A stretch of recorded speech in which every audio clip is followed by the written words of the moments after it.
So, dear students, let us start our class on theory of equations. Before I start, as usual, I would like to confirm from someone of you that you are able to hear my voice very clearly and able to view the screen properly. Okay, Yes. great. Thanks for your confirmation. Yes. So, dear students, in this unit, theory of equations, we will be discussing different types of equations. Okay. We will discuss about quadratic equations. We will discuss about logarithmic equations. We will be discussing about trigonometric equations. We will be discussing about exponential equations. So we will start with quadratic equations. You know, it is a part of the polynomial equations. If you recall, what is a polynomial equation? So let me write a polynomial function of degree n. If you recall, dear students, that a polynomial function of polynomial expression first, right? Let me write. If you recall, that is polynomial uh, function of degree n. How we represent a polynomial function? So suppose we write fx equal to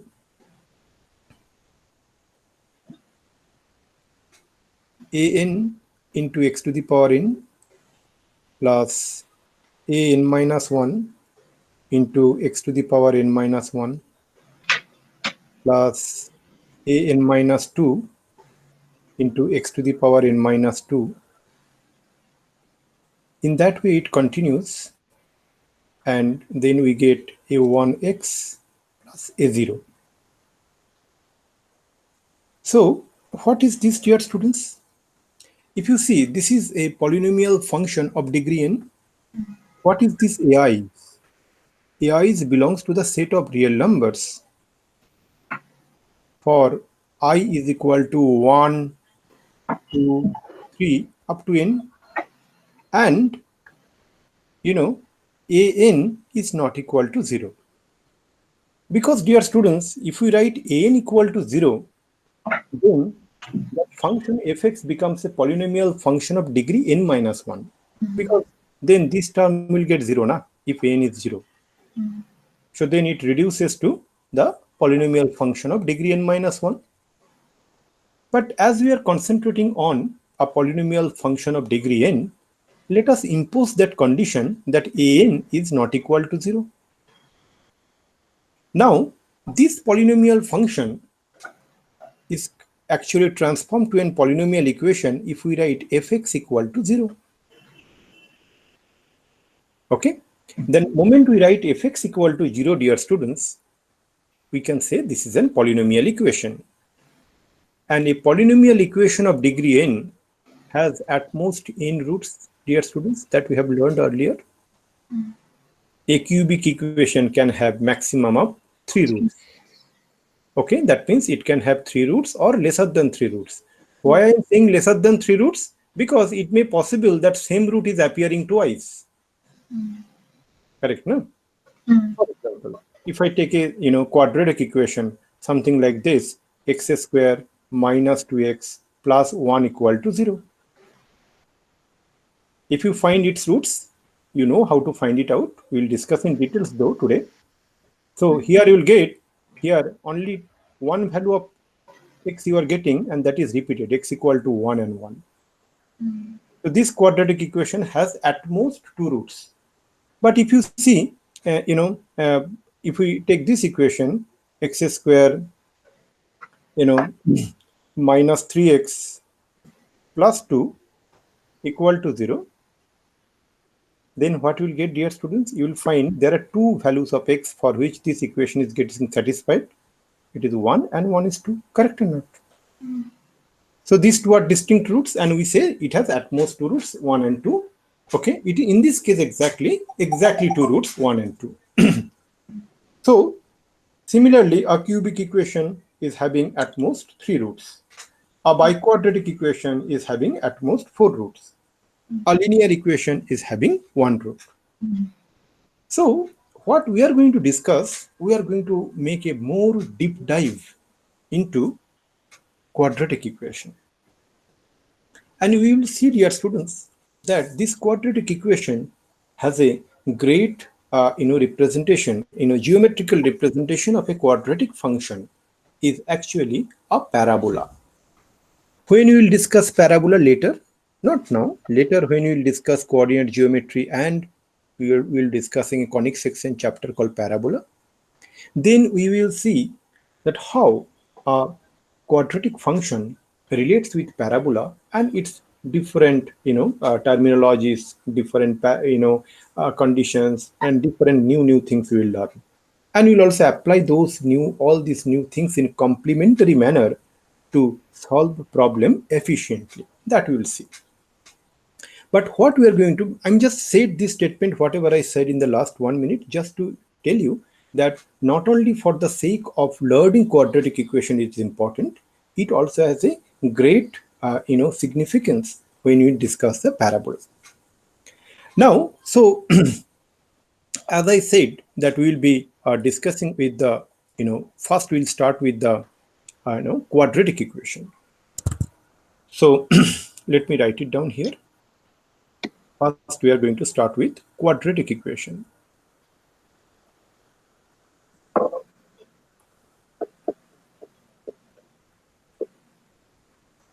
And dear students, I hope you have a fundamental understanding of the quadratic equation from your earlier classes. Yes. Correct? So let's first see that what is a quadratic equation. So if you see this thing that the way I defined the polynomial equation of degree n, in that fashion, what we can define a quadratic equation is something like this. If you see, dear students, a quadratic equation is of the following form. What is the form? It is in the form of ax square plus bx plus c equal to 0, where a, b, c belongs to the set of real numbers and a is not equal to 0. Correct, dear students? So this is known as a quadratic equation. Or the other way we can say this is a polynomial equation of degree 2. Correct? Now, as it is a polynomial equation of degree 2, how many roots here it is going to have? It is going to have at most 2 roots. Okay? So how we represent the roots? This quadratic equation has 2 roots. And generally, dear students, symbolically, the roots are actually expressed by means of the symbol like alpha, beta, like this. As we are discussing with a quadratic equation, so we are discussing about this quadratic equation. This quadratic equation, has 2 roots.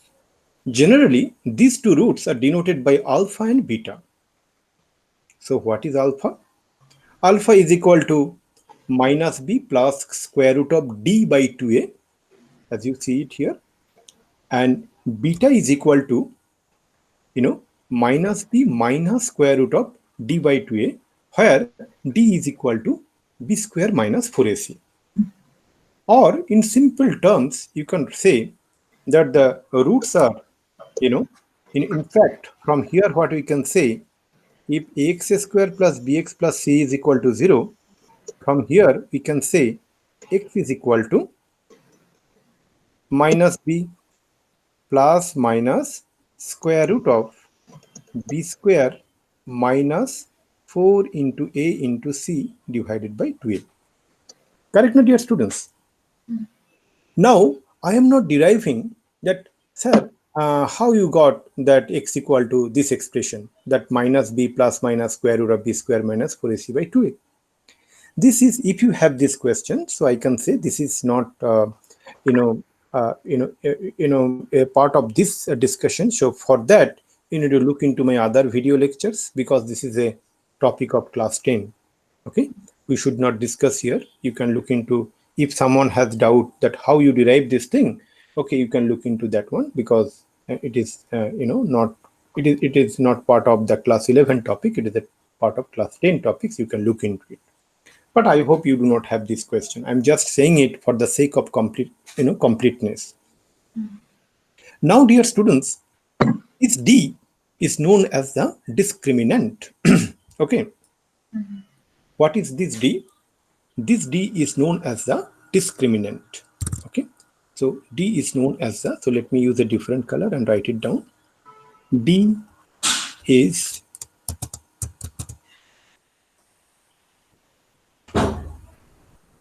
known as discriminant. And dear students, we will see to find the nature of the roots. Okay, D plays a major role. What is meant by nature of the roots? Means whether the roots are real, unequal, real, equal, or complex, or irrational.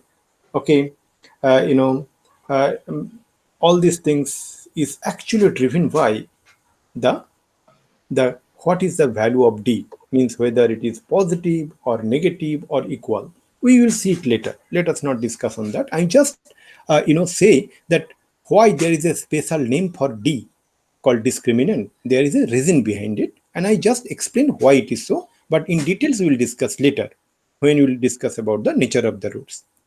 But now, dear students, what I'm going to do, I'm going to solve a problem together. Okay, I'm going to give you a problem and we'll solve together, and you'll find that yes, exactly how easily we are able to do it, just applying our fundamental understanding so far. The question here is, dear students, is that let A is greater than 0, B is greater than 0, and C is greater than 0. Then prove that both the roots of the equation ax square plus bx plus c equal to 0 are either negative or have negative real parts. How to prove that? Okay. So you please open your notebook and do along with me the way I'm doing, so that you can also follow my statement, and you can also raise question if you have any. So here ABC to a real number, but all are positive. A is greater than 0, B is greater than 0, C is greater than 0. Then prove that the roots of the equation, that is ax square plus bx plus c equal to 0, are either negative, means either both are negative, or both are positive. And to solve this problem, dear students, we will see that here the D, the discriminant, what I said few minutes back, played a major role. So what is discriminant, dear students? Discriminant is that D is equal to B square minus 4AC. And what are the roots we are aware of from this equation? The roots are, if we take one root is alpha, that is equal to minus B plus square root of D by 2A. Correct, dear students? And the other root beta is equal to minus B minus square root of D by 2A. Correct, no? So now let's focus on this discriminant. So we focus on the discriminant. Now there are two possibilities, dear students. One is that D is greater than equal to 0. Let me use a different color. If D is greater than equal to 0, then what we are going to get? We are going to get, that B square minus 4AC. This implies what? This implies B square minus 4 into A into C is greater than equal to 0. Correct? Because D is equal to B square minus 4AC. Now, that means what? This implies B square minus 4AC is less than B square. Correct, no, dear students? Why? Since A is greater than 0 and C is greater than 0. If A is greater than 0 and C is greater than 0, then 4AC should be greater than 0, no? So you are subtracting something from B square, that is 4AC. So that quantity should be less than B square, correct? Yes. I hope all of you got it, dear students. Yes. As A is greater than 0 and C is greater than 0, So definitely b square minus 4ac should be less than b square, not less than equal to also. It is strictly less than b square. Then what we can say? If you look into now alpha, b square minus 4ac is less than b square, na? When that means what? Square root of d is less than b square. So this is also less than 0, isn't it? Yeah. If you follow, if you, what you see, alpha is less than 0 and beta is less than 0. So then we are able to prove that the first part, then prove that both the roots of the equation are either negative. So we proved negative. Now we are going to prove the second part, or negative real parts. Negative real parts means what? In case this statement come to the context of when the roots are, complex numbers, then negative real parts coming into the picture. Correct now? So for that, we need to consider the another, case. If we get d is less than 0, dear students. If we get d is less than 0, then what are the roots we are going to get?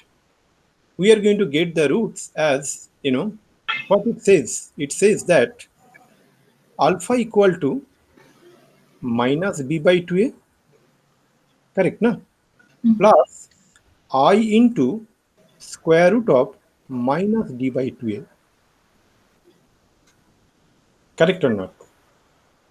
Because this we are actually expanding, means, this one we have written. Minus b by 2a plus square root of d by 2a. Plus square root of d by 2a, we can write I into square root of minus d by 2a, na? Because I is equal to square root of minus 1. Yes. Correct? And what we are going to get? Beta. Beta is equal to minus b by 2a. And minus I into square root of minus d by 2a. Correct, dear students? So what we see? We see that alpha is equal to, so this is the real part, dear students? This is the real part, correct? Minus b by 2a is the real part. Minus b by 2a is the real part. Now both b and a are greater than 0. Definitely minus b by 2a should be less than 0, right? Correct or not? As a is strictly greater than 0, b is strictly greater than 0, this implies that minus b by 2a must be less than 0. That proves the other part, that or have the negative real parts. Correct, dear students? I hope all of you absolutely understood it. Yes. And what we have applied? We have just applied our fundamental understanding of linear inequalities, what we have already discussed. Now the next point, what we are going to discuss, dear students, is that how we can find the relationship between the roots and coefficients of a quadratic equation. What is our topic of discussion? Suppose, as I said, for a quadratic equation, the roots are generally denoted by alpha and beta. That means what? If ax square plus bx plus c equal to 0 is your quadratic equation, then its roots are alpha and beta. Then, can we find some relationship between this alpha and beta and ABC? So this is what we are going to discuss now. That means what? So let me come to a new page and discuss this thing. That relationship between the roots and coefficient. So what is mean? As I said, suppose we have a quadratic equation, ax square plus bx plus c equal to 0, in which, a, b, and c belongs to the set of real numbers, and what we know that a should not be equal to 0. Why? Because if a is equal to 0, the equation no longer becomes a quadratic equation, it reduces to a linear equation, bx plus c equal to 0. Now, what we know, its roots are what? Its roots are alpha and beta. Its roots are alpha and beta. What we are going to find, dear students, is that can we find a relationship between alpha beta and ABC? So our point is that can we find a relation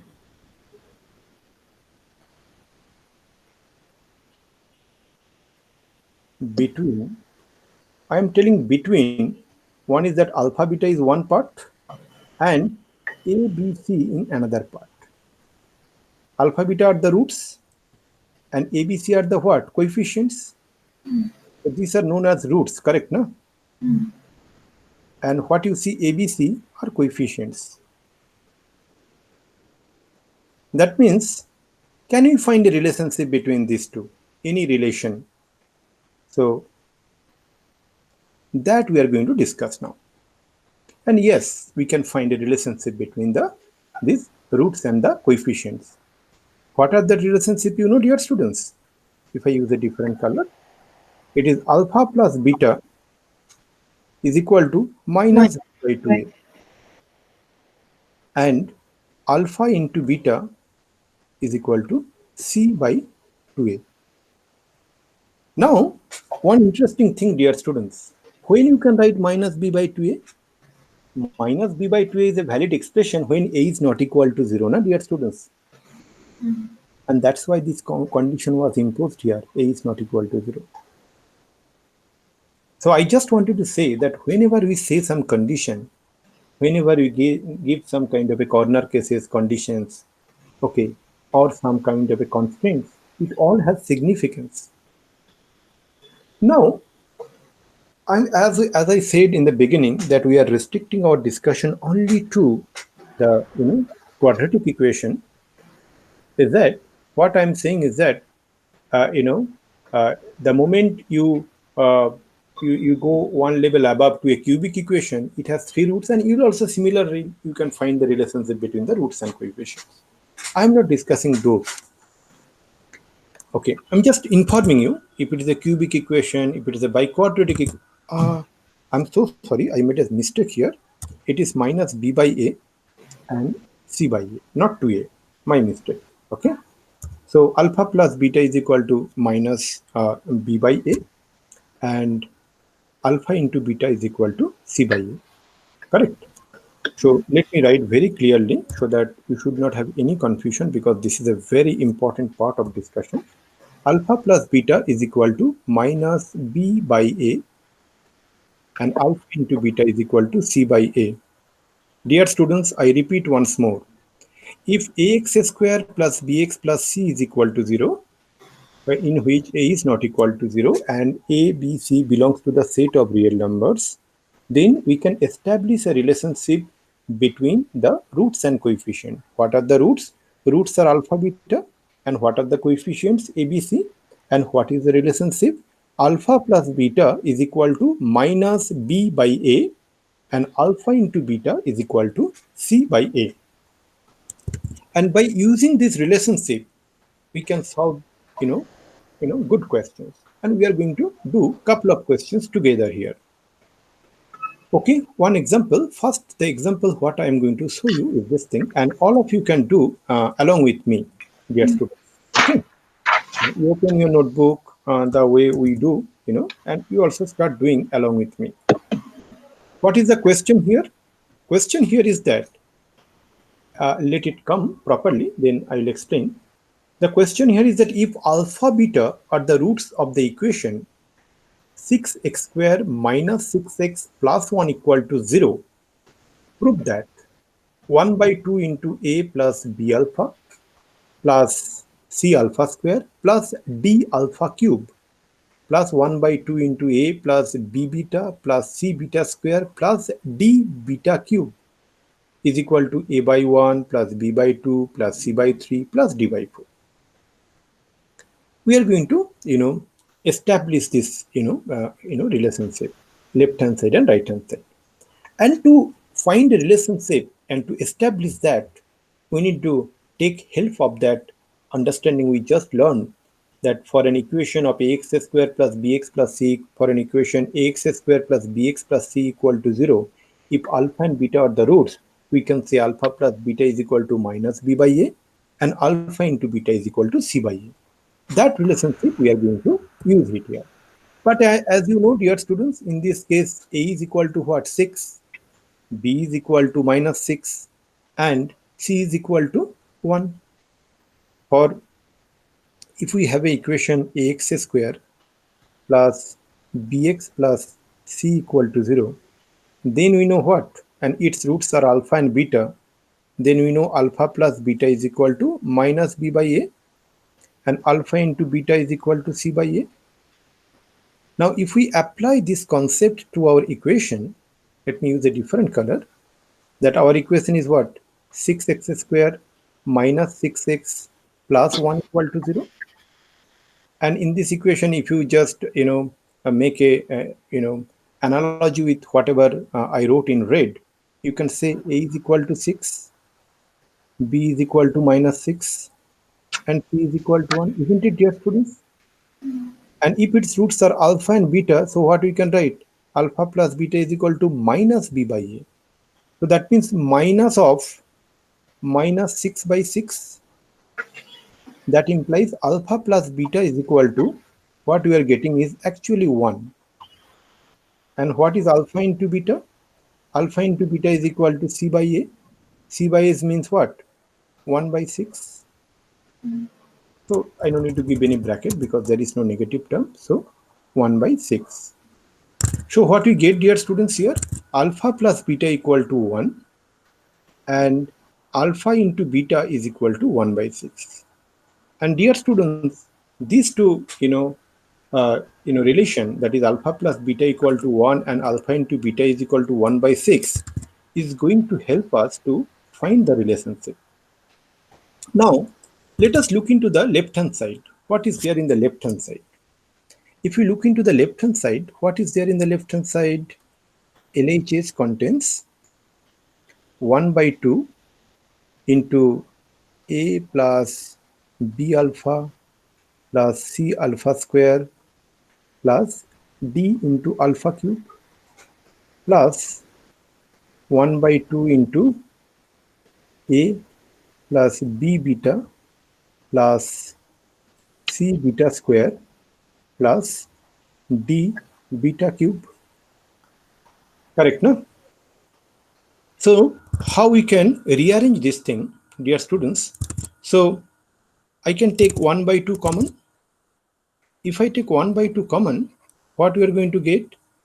Here is 1a and here is 1a. I can club together. So what I can write? I can write a plus a. And here is 1b alpha. Here is 1b beta. So I can take b common and we get b into alpha plus beta. Here in the you get c alpha square. Here we get c beta square. So we can take c common. What we are going to get? Alpha square plus beta square. Here we get d alpha cube and here you get d beta cube. So what we get, take d common and we get alpha cube plus beta cube. I hope it is clear so far, dear students. Now what I am going to do, dear students, is that that alpha plus beta we know it is 1, but alpha square plus beta square. So we need to go back to our fundamental understanding of our class 9 and 10, that can we write alpha square plus beta square in terms of alpha plus beta and alpha beta? And same thing is true for alpha q plus beta q. Can we express alpha q plus beta q in terms of alpha plus beta and alpha beta? Let's see how we can. So what we can write is that 1 by 2 into what we are getting, a plus a is 2a plus b into alpha plus beta is equal to what? Alpha plus beta is equal to 1, we already established, plus c into, dear students, what I am writing is that alpha square plus beta square I can write is that alpha plus beta whole square minus 2 alpha beta. Correct or not? So let me give this as a third bracket. Correct? And plus d alpha cube plus beta cube. If you recall, dear students, a cube plus b cube formula, a cube plus b cube is what? A plus b whole cube minus 3ab into a plus b. So in the same manner, we can write is that alpha cube plus beta cube is equal to alpha plus beta minus 3 alpha beta into alpha plus beta. alpha plus beta whole cube, sorry, minus 3 alpha beta into alpha plus beta. I hope all of you agree to it, dear students. So 1 by 2, what we are going to get here is that we write 2a plus b plus c into what is alpha plus beta whole square? Alpha plus beta whole square is 1. And what is alpha into beta? Is 1 by 6. So 1 minus 2 by 6 plus d into what is alpha plus beta whole cube is 1 cube, that is 1 minus 3 into alpha into beta is 1 by 6 and alpha into beta is 1, so I'm not multiplying it. Correct, dear students? So this is second bracket, third bracket is not required. I can just write second bracket. So now all we need to do is the rearrange. So 1 by 2 into what we are getting is that 2a plus b plus c is what? 1 minus 2 by 6 means 1 by 3. That is, 1 by 3. So correct or not? 1 minus 1 by 3, that is 2 by 3, that is 2 into c by 3, correct or not? Plus 1 minus 1 by 2, that is equal to 1 by 2, so that is equal to d by 2, correct or not? So now just we need to write 2a by 2 is equal to a, which is a by 1 we can write instead of a, plus b by 2, plus 1 by 2 into 2c by 3, that is equal to c by 3, plus 1 by 2 into d by 2, that is equal to d by 4, and that is equal to our right hand side. So what is the lessons learned by solving this problem? Two things we learned actually. One thing, the new concept we have, what we learned today is that relationship between the roots and coefficients. And second thing is that you need to recap your formulas, what you learned in class 9 and 10, dear students. That is square plus b square, a cube plus b cube in different forms. And those are going to actually applied here. I hope this is very clearly understood. Any doubt, please do let me know, dear students. If it is not, then we can concentrate on the next question. Next question also we will do, where we need to leverage the relationship between the roots and coefficient.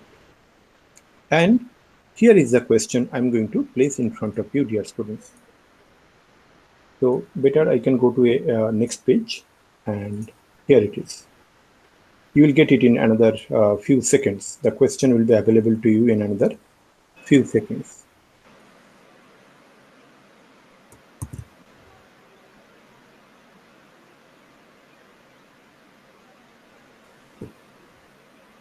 As you see, dear students, the question here is that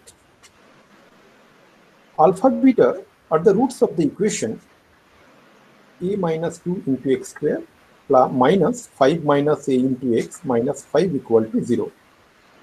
Now find a if mod of alpha minus beta is equal to 2 root 6. Purposefully I give this question so that it will help us to understand whenever we get a mod kind of stuff, then we will see how squaring of this thing can help us to get rid of mod. You know, dear students, one thing very fundamental from the definition of mod x, as we started learning about all these things. So I will tell as time goes by. So I'm just going to define that, mod x. If you recall that what is the definition of mod x? Mod x equal to, x if x is greater than 0, mod x equal to 0 if x is equal to 0, and mod x equal to minus x if x is less than 0. Now, why I brought this fundamental definition of mod here? One thing here, if you make a square of this mod x, you will get x square, correct or not? Mod of x whole square is equal to x square, because when you make something square, it doesn't depend what is there inside plus or minus. Ultimately, you are going to get a positive quantity. as long as x is a real number, and we are discussing on real number basis. Correct, my dear students? So that concept is actually going to help us to solve this problem. Now, let us first focus on the relationship between the roots and coefficients.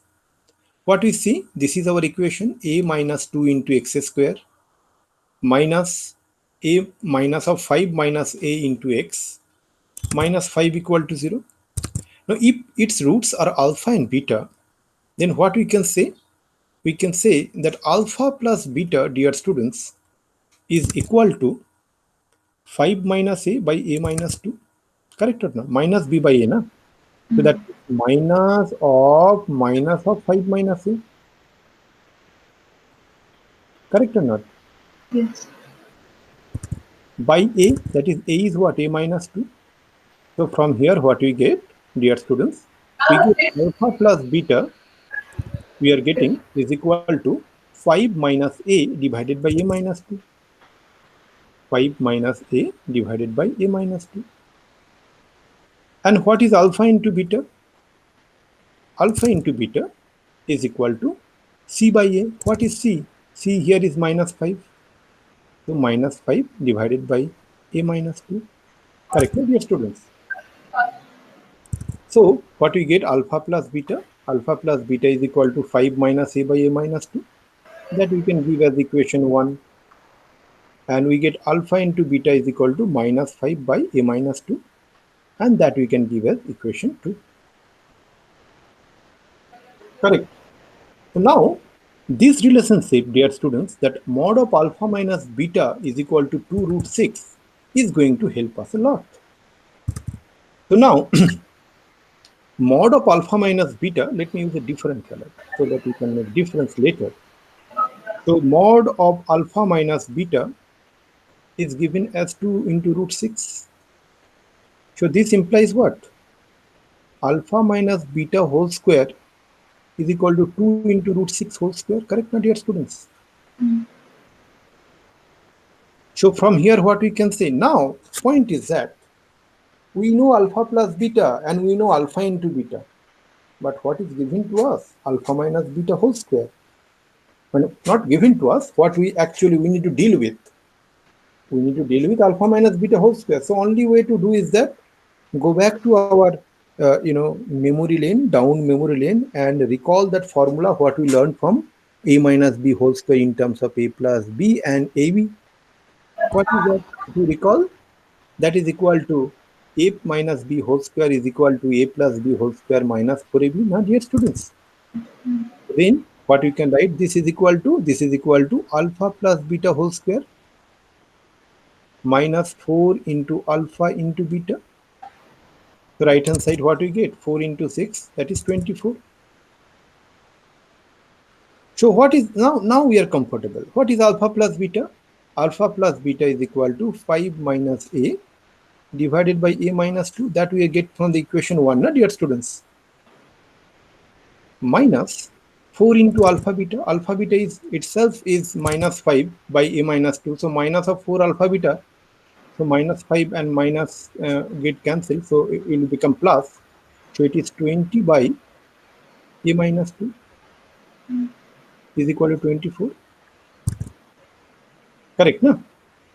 Now you can simplify this thing. You can simplify this thing, and if you simplify, then you will get something like this. So I'm not spending time on the simplification. You can do the simplification quickly at your end.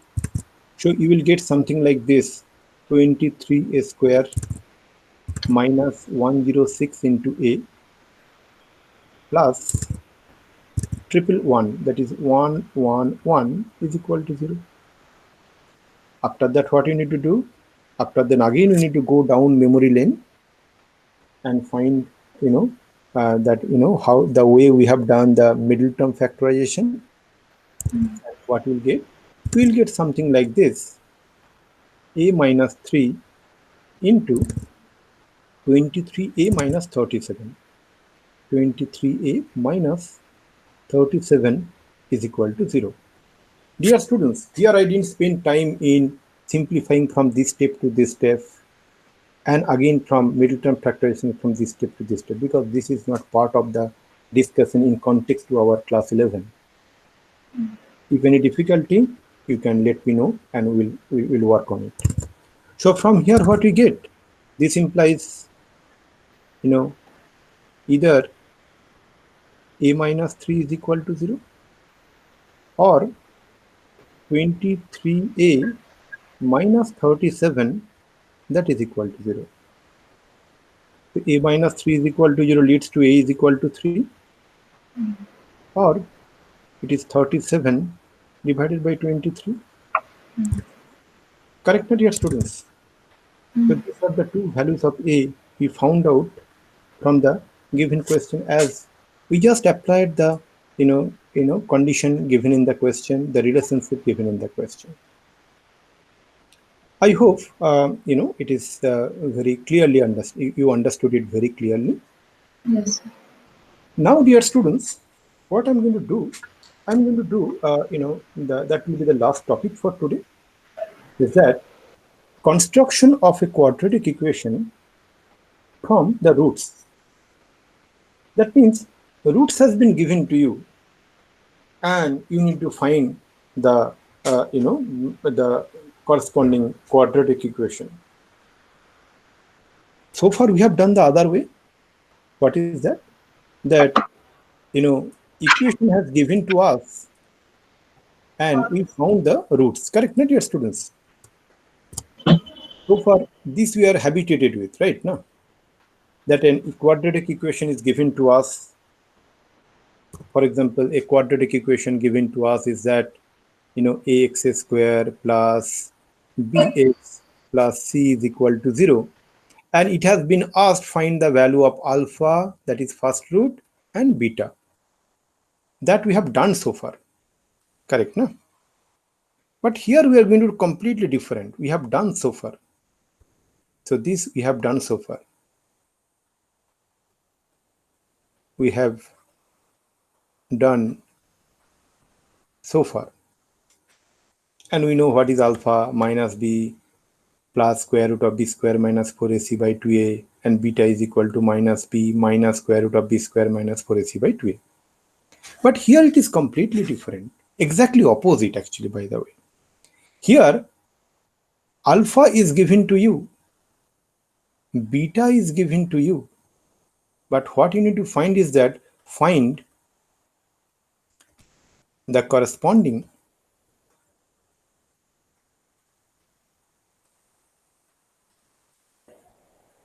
quadratic equation.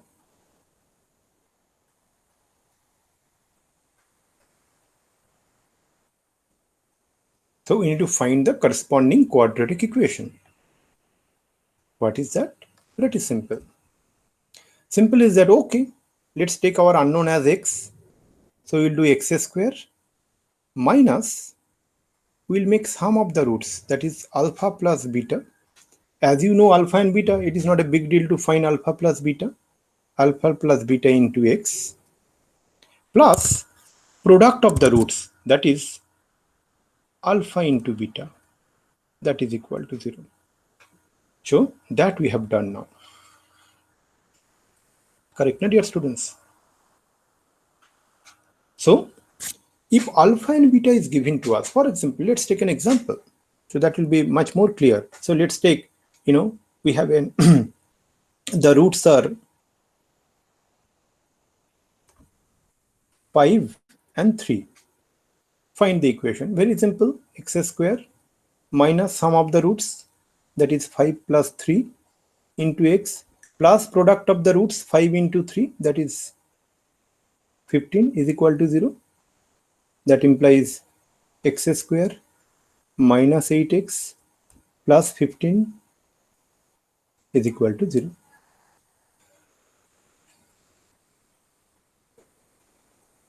Clear, not dear students?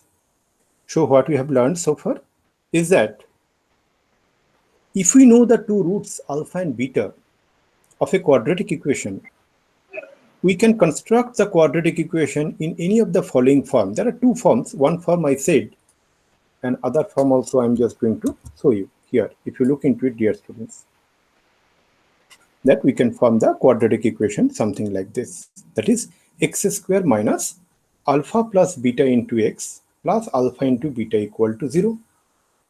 And you can write in the other form also, x minus alpha into x minus beta equal to 0. Actually, one implying the other, if you see. From here you can come to this, or from this you can, go back to this. So this is the, what we learned as the construction of quadratic equation from roots. With this, I would like to conclude the class for today.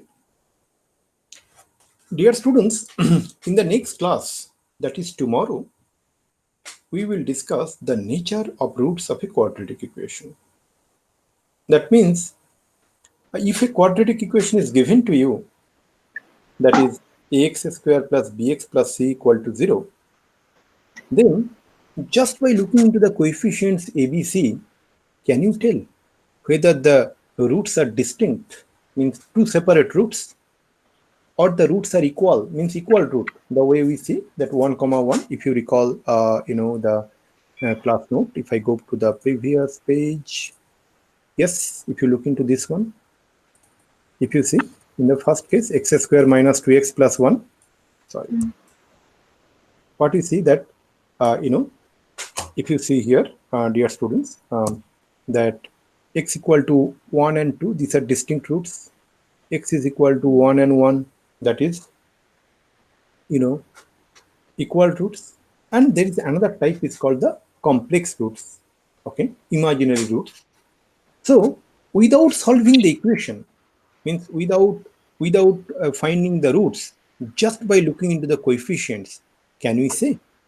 And that will be the topic of our next class, that is tomorrow. Now till tomorrow, what you will do, dear students?